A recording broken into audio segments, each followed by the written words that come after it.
અહીંયા first time ઝોલ momos બનાવી રહી છું. એના માટે મેં અહીંયા મિક્સ વેજીટેબલ લીધા છે. ગાજર, કેપ્સિકમ, ઝીણું સમારેલું કોબીજ, લીલી ડુંગળી.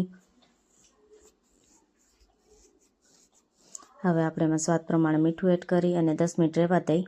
પછી એમાંથી બધું પાણી નિતારી લેવાનું છે. આવી રીતે બધા જ વેજીટેબલમાંથી પાણી નિતારીને આપણે એક બાજુ રાખી દીધું બીજા વાસણમાં. હવે મેં આદું ગ્રેટ કરીને લીધું છે, અડધી ચમચી તીખાની ભૂકી, અડધી ચમચી ઓરેગાનો, અડધી ચમચી ચીલી ફ્લેક્સ. અહીંયા 50 ગ્રામ મેં પનીર લીધું છે, એને આપણે ખમણીને લેશું. બધું વ્યવસ્થિત મિક્સ કરી લેશું. બાઇન્ડિંગ માટે મેં અહીંયા 1 ચમચી કોર્નફ્લોર લીધો છે. જરૂર પડે તો તમે લઈ શકો છો હજી 1 ચમચી. હવે આપણે મોમોઝ બનાવવા માટે મેં અહીંયા 1 કપ મેંદો લીધો છે.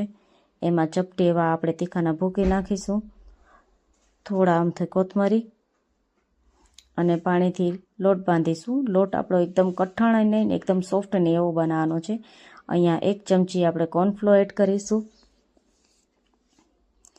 તમે જોઈ શકો છો આપણો લોટ બંધાઈ ગયો છે. એકદમ કઠણ નહીં ને એકદમ સોફ્ટ નહીં એવો આપણે બાંધ્યો છે.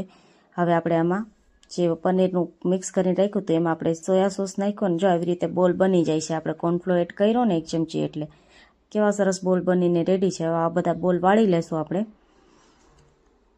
મારા બધા બોલ બની ગયા. આપણે લોટ કૂણવીને આવી રીતે લોવો બનાવીશું એક મોટો અને ચપ્પુની મદદ વડે નાના એમાંથી લોવા પાડીશું. જોઈ શકો છો તમે. હવે આપણે એમાંથી પૂરી વણીશું.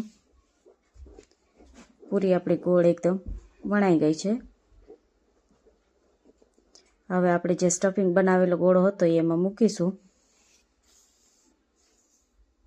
અને જે શેપ આપને આવડતો હોય મોમોઝનો એ શેપ આપણે અહીંયા બનાવવાનો છે. હું ફર્સ્ટ ટાઈમ બનાવું છું તો મને એટલો બધો આવડતો નહોતો એટલે મેં પોટલી સ્ટાઇલ બનાવ્યો છે. પોટલી વાળી છે જો આ રીતની. તમને જે શેપ આવડતો હોય એ રીતનું તમે મોમોઝ વાળી શકો છો. મેં એક અહીંયા પોટલી વાળો મોમોઝ તૈયાર થઈ ગયો છે. જોઈ શકો છો તમે જો આપણી પોટલી આવી રીતની. હવે એવી જ રીતે આપણે બીજું મોમોઝ બનાવીશું. પૂરી બનાવીને અંદર સ્ટફિંગ મૂકીશું અને અહીંયા મેં ચપટી શેપવાળો મોમોઝ બનાવ્યો છે. આવી રીતની જો આવી રીતની પ્રેસ કરીને આવી રીતે ચપટી વાળવાની છે.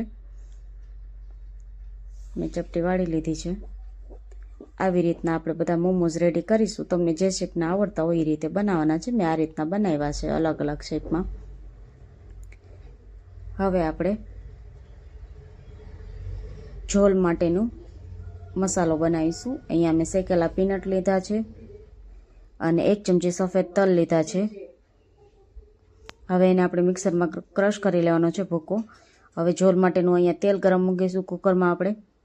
એમાં મેં 1 ચમચી ઝીણું સમારેલું લસણ લીધું છે, થોડું અમથું ઝીણું સમારેલું આદું, થોડી અમથી લીલી ડુંગળી. હવે અહીંયા બધા આપણે વેજીટેબલ લીધા હતા એ સોતે કરીશું. થોડા અમથા કોથમરીના ડંઠલ એડ કરીશું, ટમેટાની પ્યુરી અને જે આપણે વેજીટેબલનું ઓલું પાણી નિતાર્યું હતું એ નાખીશું. મીઠું આપણે એમાં થોડુંક જોઈને જ નાખ્યું. હવે આપણે જે ઝોલનો પાવડર બનાવ્યો તો એ એડ કરીશું અને મીઠું થોડુંક જરાક જોઈને જ નાખવાનું છે. ઓલરેડી બધામાં નમક છે એટલે. હવે સારી રીતે ઉકળી જાય એટલે એમાં 1 ચમચી સોયા સોસ, 1 ચમચી વિનેગર અને અડધી ચમચી શેઝવાન ચટણી આપણે એડ કરીશું અને ફૂલ ઉકાળશું. એમાં જરૂર મુજબ પાણી એડ કરીશું. હવે પાણી ઉકળી ગયું છે એટલે આપણે એમાં આપણા મોમોઝ એડ કરીશું. મોમોઝ બધા એડ કરીને 1 વિસલ આપણે થવા દેવાની છે. તમે જોઈ શકો છો અહીંયા આપણી 1 વિસલ થઈ ગઈ છે. હવે આપણે જોઈ શકો છો મોમોઝ કેવા એકદમ સરસ થઈ ગયા છે. ઝોલ મોમોઝ રેડી. તો આપણે એને સર્વ કરીશું સર્વિંગ બાઉલમાં. મેં અહીંયા લીલી ડુંગળી અને શેઝવાન ચટણીથી એને ગાર્નિશિંગ કર્યા છે. તો આવી ઇઝી અને સરસ મજાની સરળ રેસીપી જોવા માટે મારી આઈડીને લાઇક કરો, શેર કરો અને ફોલો કરો, કમેન્ટ્સ કરો. રાધે રાધે.